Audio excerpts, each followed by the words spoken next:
प्यारे मित्रों, रीट 2025 की निःशुल्क बैच की बाल मनोविज्ञान शिक्षा शास्त्र की अधिगम की एक और क्लास आपके समक्ष आ रही है। और आज की क्लास महत्वपूर्ण होने जा रही है दोस्तों, क्योंकि आज हम जो है वो शास्त्रीय अनुबंधन का सिद्धांत पावलोव का अध्ययन करेंगे।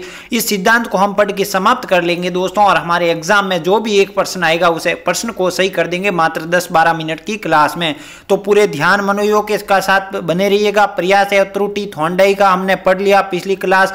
जो छात्र नए हैं प्लेलिस्ट में पूरी क्लासें पढ़ी हैं, रिवीजन हो जाएगा। जो छात्र जिनके क्लियर हैं तो उन रिवीजन के तौर पर देख लें। जिन्होंने अभी तक कुछ नहीं किया, 0 लेवल से करवा रहा हूं एकदम फ्री, तो इसका लाभ और फायदा उठाइए। आपका हर प्रश्न जो टॉपिक करवाया जा रहा है उसका गलत नहीं होगा दोस्तों। चलिए करते हैं शुरू।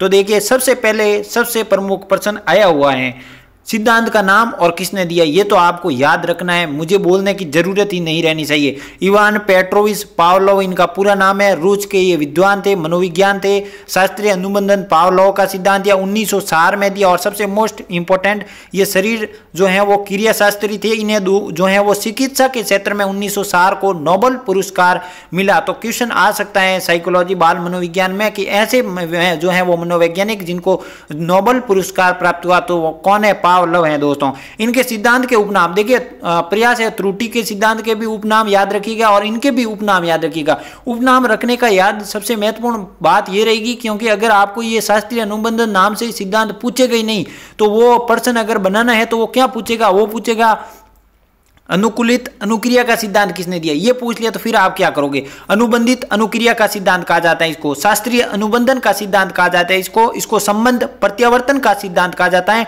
और प्राचीन परंपरागत अनुबंधन का सिद्धांत कहा जाता है। इसको अंग्रेजी में याद रखें तो क्लासिकल कंडीशंस थ्योरी कहा जाता है। क्या कहा जाता है? क्लासिकल कंडीशनल्स थ्योरी कहा जाता है। तो उपनाम आपको पूरे याद होने चाहिए, रट लीजिएगा एक एक बिंदु को। इन्होंने किस पर प्रयोग किया? थॉर्नडाइक ने तो बिल्ली पर प्रयोग किया, तो इन्होंने किस पर किया? तो इन्होंने कुत्ते पर किया। और कुत्ते की लाल ग्रंथि है जो कि पाचन क्रिया को समझने के लिए इन्होंने कुत्ते पर प्रयोग किया। कितनी बार किया? 6000 बार किया।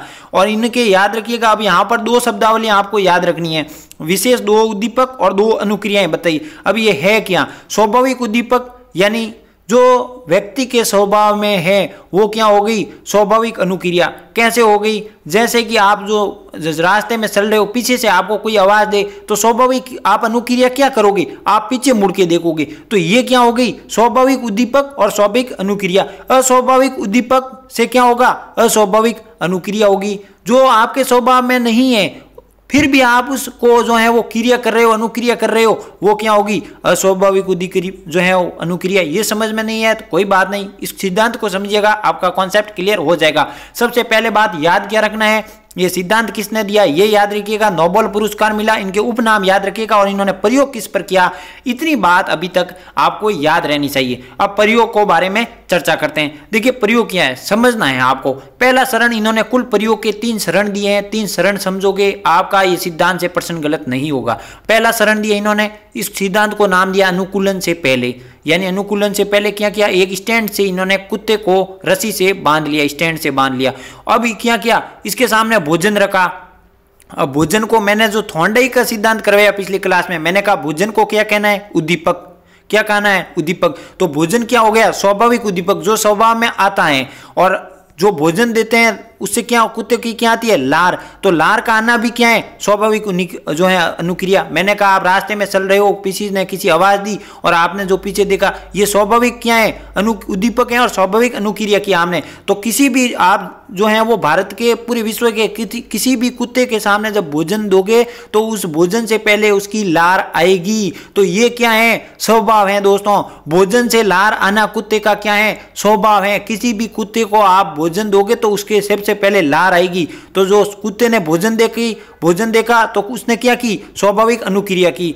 चलिए, तो आपको समझना है भोजन और लार। भोजन को देखिए स्वाभाविक उद्दीपक कहा जाता है, इसको क्या कहा जाता है? यूसीएस। और लार का आना क्या है? स्वाभाविक अनुक्रिया, यूसीआर। सीधी बात है, पहले चरण में आपको याद रखना है कि जो है वो भोजन को कुत्ते जो है भोजन को देखता है वो तो है स्वाभाविक उद्दीपक, और जो भोजन से लार आती है, भोजन के कारण लार आती है, वो क्या है? स्वाभाविक अनुक्रिया, क्योंकि वो उसके स्वभाव में है। चलिए दूसरा चरण देखिए, दूसरे चरण में क्या है, अनुकूलन पैदा करने के दौरान, ये मोस्ट इंपॉर्टेंट है, यहां से ध्यान रखिएगा। अब यहां पर इनका सिद्धांत शुरू हो जाता है। अनुकूलन पैदा करने के दौरान इन्होंने वापस वही किया, कुत्ते को स्टैंड से बांध लिया, फिर क्या किया, भोजन दिया। भोजन क्या है दोस्तों, मैं बताऊं आपको, भोजन क्या है, स्वाभाविक उद्दीपक। और लार आएगी, किसी भी कुत्ते को भोजन दो, लार आएगी, तो लार का आना क्या है, स्वाभाविक उद्दीपक।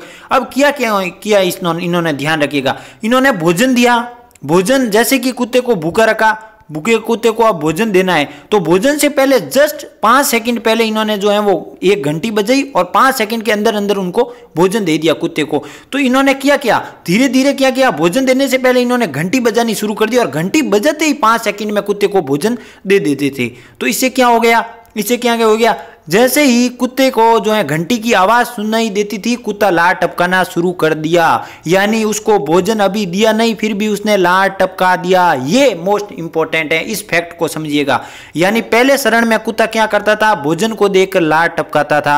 अब क्या किया, कुत्ते ने बार बार घंटी बजाई, तो उसको लगा कि घंटी बजती मतलब भोजन आ गया, तो वो घंटी बजाने से क्या करवाने लग गया, लार टपकाना लग गया, और बाद में भोजन आता था। यानी वो घंटी की वजह से लार टपकाना शुरू कर दिया। ये है दूसरा चरण। यानी घंटी की आवाज क्या हो गई, अस्वाभाविक उद्दीपक। यानी क्या ये स्वभाव में होती है, नहीं होती है। अब आप जाओ किसी भी रोड पर जो है वो किसी पर घंटी बजाओ और कुत्ते को दो घंटी बजाओ, उसके लार नहीं निकलेगी। लेकिन अब इसने क्या किया, प्रयोग किया, तो ये उत्पन्न हुई चीज अस्वाभाविक अनुक्रिया स्वभाव में आ गई। ये है दोस्तों भोजन स्वाभाविक उद्दीपक।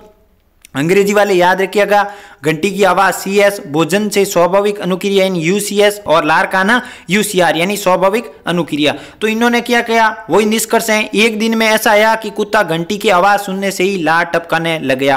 पहले चरण में कुत्ते ने भोजन को दे के लार टपकाता था, दूसरी चरण में घंटी बजाते ही लार टपकाना शुरू कर दिया। बस सिंपल 2 बात याद रखनी है। तीसरे चरण में चलिए, तीसरा चरण समझते हैं। अब तीसरे चरण में क्या किया, वही कुत्ते को भूखा रखा, स्टैंड से बांध दिया। अब क्या करवाओगे सर, ये पावलोव अब क्या करवाएगा, तो करवाएगा ये कि इसने क्या किया, घंटी की आवाज दी।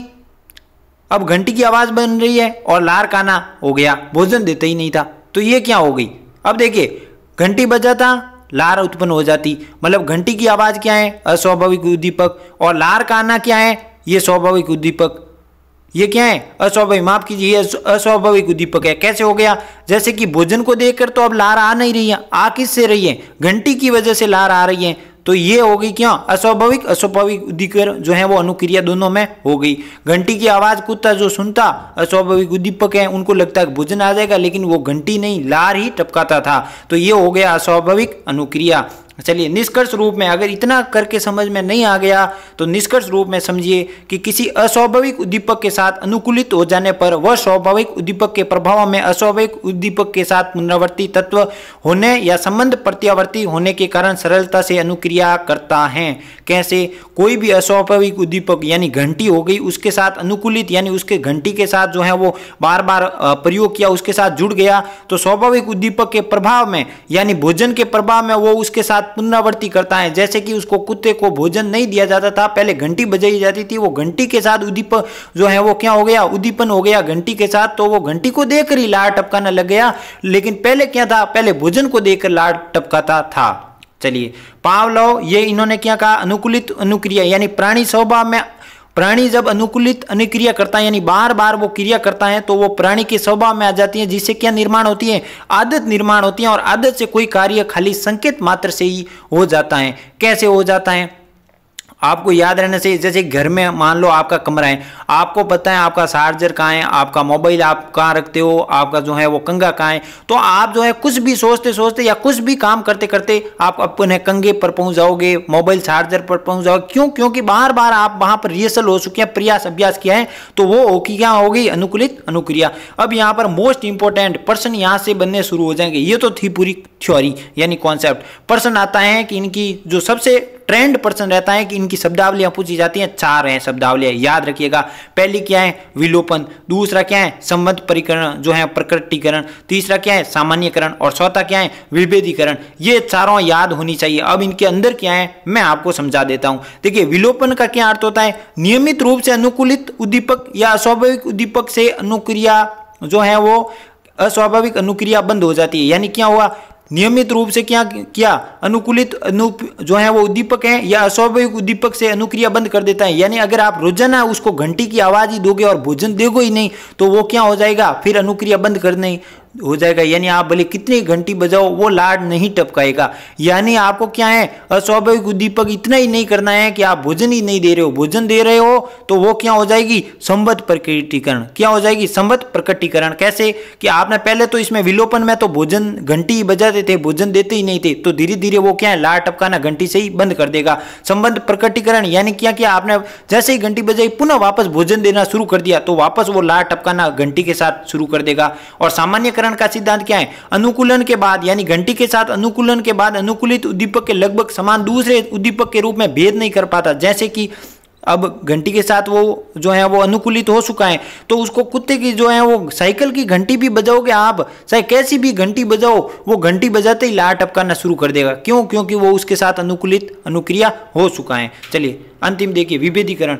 ये क्या है, अनुकूलन के बाद लगभग समान उद्दीपक प्रस्तुत किया जाए तो वो बहुत कम अंतर को भी पता नहीं जो है वो लगा सकता है। यानी विभेदीकरण यानी भेद कर सकता है। यानी अगर आप मछली वो जैसे ही उसको स्टैंड से खोलो, वो भोजन की जगह आप मछली की कांटे जो है वो उस प्लास्टिक के रख दो तो भी वो उस अंतर को पहचान लेगा। तो ये 4 नाम आपको याद रखने हैं। पहला है विलोपन, दूसरा है संबद्ध प्रकटीकरण, तीसरा है सामान्यकरण और चौथा है विभेदीकरण। ये आपको याद होने चाहिए। अब इस सिद्धांत की उपयोगिता मोस्ट इंपॉर्टेंट, यहां से प्रश्न पूछा जा सकता है। एक प्रश्न तो मैंने जो है वो देखा, वो था कि रमेश कमरे में बंद है, अचानक उसके बिजली के कड़कने के संकेत आते हैं और वो डर जाता है, तो इसमें कौन सा सिद्धांत है।